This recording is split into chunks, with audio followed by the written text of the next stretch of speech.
Oh no, what happened? Today we're going to talk about the first few mods that you should get to maximize the value and performance and the comfort of your ride.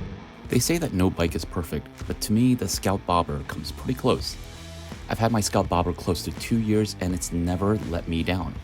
But with that being said, I will admit that I could use some enhancements to make it better. Here's some modifications that I've made to the Bobber and the modifications that I would recommend to elevate your experience with the Scout Bobber.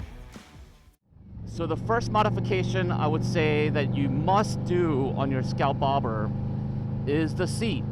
Now, I've made plenty of videos before on the Indian Scout Bobber just not being really comfortable. It's a bobber after all, right? And so the first modification that you can do on your Scout Bobber, it has to be the seat. Now, on the 2025 models, I think they come with upgraded seats. Anything before 2025, I would say either get the Indian comfort seat or you can get a Saddleman step-up seat. Those look pretty cool. Whatever your choice is, I would say the first modification that you can do to upgrade and enhance the comfort and ride of your Scout Bobber has to be the seat. So that is the first modification. I myself have the comfort seat. It is such a vast improvement over the stock seat. It has enhanced the quality of this ride.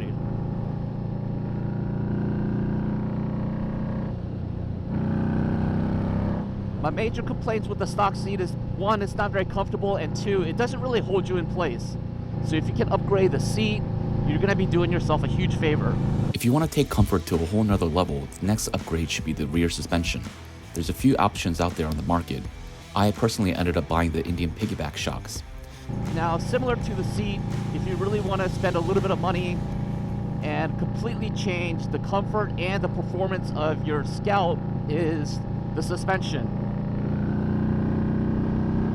You might be able to eke out a little bit more comfort and performance there on just by adjusting the stock suspension, or you can just completely upgrade the suspension altogether. Now, that is what I did. I don't have my suspension here yet. It's on back order from Indian at the moment, but I did get the Indian piggyback shocks over Christmas break. So I can't wait for that to come. I've read some really good reviews on it. It should enhance the ride. It should also enhance the comfort, the performance. It'll also increase the lean angle just by a little bit on your Scout. So that is the second upgrade that you can make on your Scout Bobber. Now, the Scout Bobber is arguably one of the best looking motorcycles out there due to its clean lines and low slung profile. But I can't say that it leads to a comfortable ride. The low drag bars and the forward position pegs leads you to that infamous taco riding position. The third modification that I would recommend is the handlebars. Now, if you have a Scout Bobber, you have those low tracker bars that lean you forward and hunch your back.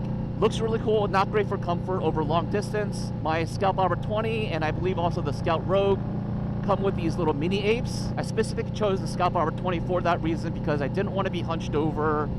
I wanted to be able to go on longer rides with my Scout Bobber.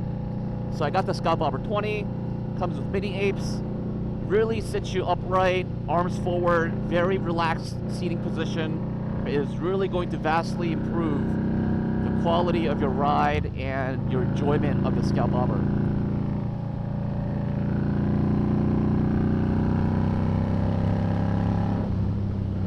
Next, if you're looking for one of the cheapest mods you can make that provides a ton of comfort, it's mini floorboards. I didn't understand what the big deal was until I tried it on my Harley, but I can confidently say that I'll never go back to pegs again. The fourth modification that I would recommend are mini floorboards. I have mini floorboards on my Scout Bobber. They are Kiriakin Riot floorboards, I believe. Not too expensive, probably around like $80 on Amazon. But just having, a bigger surface area for your feet, being able to rest your feet on, the floorboards are really comfortable. Once you go with the mini floorboards, I don't think you'll ever go back to those pegs. With these mini floorboards, I can kind of adjust my feet anywhere on the floorboard itself. Very, very comfortable. Would highly, highly recommend. The fifth modification that I would recommend are grips. Now, I had the stock grips, but I did wrap them with these Trip Machine leather wraps. And the stock grips were just a little too thin. I wanted something a little bit meatier, chunkier, and I realized that these leather wraps kind of take away some of the vibration on the handlebars. I can go a little bit longer because my hands don't get fatigued from all of the vibrations. So I would invest in some really good grips or maybe some leather wraps like I did. It's up to you. But that is another recommendation that I would make. If you bought a Scout Bobber, it comes with those awful halogen headlights. This is probably one of the most effective modifications you can make to improve visibility and safety. You can find LED headlights pretty easily on Amazon, which is what I did. Or if you really want to go all out, you can get the Pathfinder from Indian with adaptive lighting. Now, the other modification that I would immediately upgrade is the headlights, because anything before 2025, they come with the halogen bulbs. They're not too bright, not too safe for riding at night, so I would invest in some LED headlights. You can find them for pretty cheap on Amazon. If you really want to stick with the Indian brand, you can go with the Pathfinder. I believe the Pathfinders are like $300, which to me is a little bit high. They will be a massive improvement over halogens, guaranteed. Is my license plate still there? It's still there. I think we're going on modification number 6. I lost count, but this one's pretty obvious. It's the exhaust. We all know stock exhausts are a little underwhelming. They're heavy, they're not that loud, they don't sound great. So I went ahead and bought slip-ons from Amazon.